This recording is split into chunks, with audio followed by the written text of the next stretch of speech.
So in our next lesson, we're going to learn what deductive reasoning is. This is an important concept to know in geometry and in life. So I have a general definition or process of understanding what a deductive reasoning is. So with deductive reasoning, you essentially start with a general rule or principle. Now we're going to learn that what that really means is a fact, something that has been proven to be true. And then the next step, you apply it to a specific situation that you're trying to understand. And then the third step is to arrive to a certain conclusion that must be true because those first initial premises are correct. So number one and number two. So I have two really good examples here, and they're going to help you understand what deductive reasoning is. So we're going to start with the first one.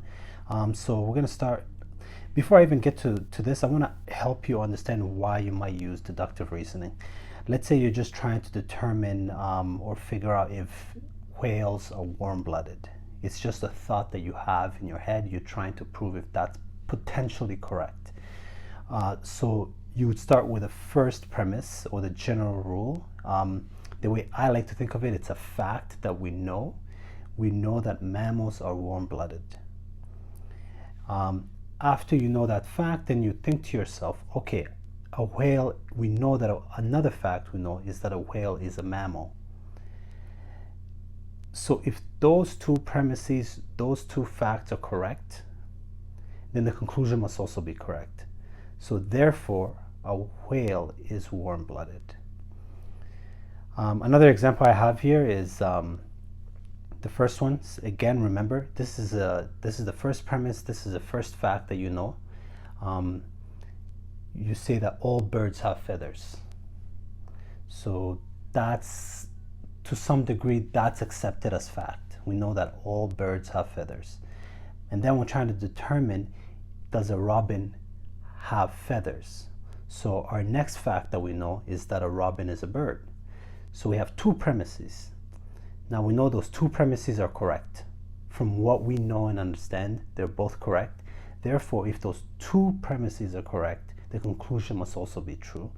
A robin has feathers.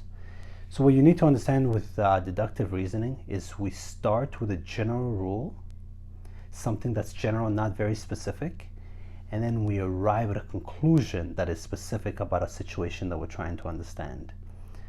So try to use this in your life. Try to think of times when you may want to use deductive reasoning. It's important in geometry, as we'll realize in the future as we go on with our studies. But I hope this lesson was helpful. I always found this a little bit confusing, but I think now I do understand it well, and I hope that I've helped you guys understand it a little bit better. If you want to rewatch this video, watch it multiple times. I do have another interesting video about inductive reasoning, which is the opposite of going from a specific situation or a specific rule to a more general concept. So you can see that in my videos. I'll try to post it here as well. If this was helpful to you and helped you understand what deductive reasoning is, please like the video, comment, and subscribe.